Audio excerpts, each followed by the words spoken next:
শহীদ বুদ্ধিজীবী দিবস উপলক্ষে রাজধানীর কৃষিবিদ ইনস্টিটিউশনে এই আলোচনা সভার আয়োজন করে জামাতের ঢাকা মহানগর উত্তর, যেখানে যোগ দেন দলটির কেন্দ্রীয় নেতারা।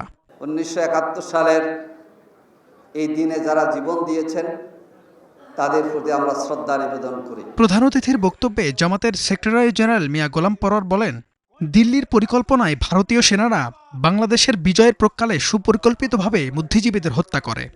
এদেশের দিল্লির দাবিদাররা বুদ্ধিজীবী হত্যার ঘটনা নিয়ে তাদের প্রথাগতভাবে সমস্ত দায় দায়িত্ব ঘৃণিতভাবে জামাত ইসলামের উপরে চাপাবার যে চেষ্টা করেছেন, তিলে তিলে ইতিহাসের অনেক ইতিহাস এবং তথ্য আবিষ্কার হচ্ছে যে এই হত্যার পিছনে দিল্লির পরিকল্পিত ষড়যন্ত্রের ভিত্তিতে ভারতীয়রা আমাদের এই সেরা সন্তানকে হত্যা করেছে। অভিযোগ করেন, স্বাধীনতার 54 বছর পেরিয়ে গেলেও ভারতের নির্দেশনায় বুদ্ধিজীবী হত্যার রহস্য উন্মোচন করেনি আওয়ামী লীগ। লেখকরা এটা বলে না জহির রায়হান নিখোঁজ হয়েছে তা বলে না, কিন্তু সেলিমও যে সেদিন নিখোঁজ হয়েছে সে কথা কিন্তু এখন আর কেউ বলে না। কারণ ওই সেলিমের কাছেও বুদ্ধিজীবী হত্যার তদন্তের অনেক তথ্য উপাত্ত ছবি তার কাছেও ছিল, জহির রায়হানের কাছেও ছিল। এদেরকে যদি জীবিত পাওয়া যেত তাহলে ভারতীয় সেনারা যে সেদিন বুদ্ধিজীবী বেছে বেছে কিভাবে হত্যা করেছিল তার প্রামাণ্য অনেক ছবি চিত্র প্রমাণ এই জাতি কিন্তু জানতে পারত।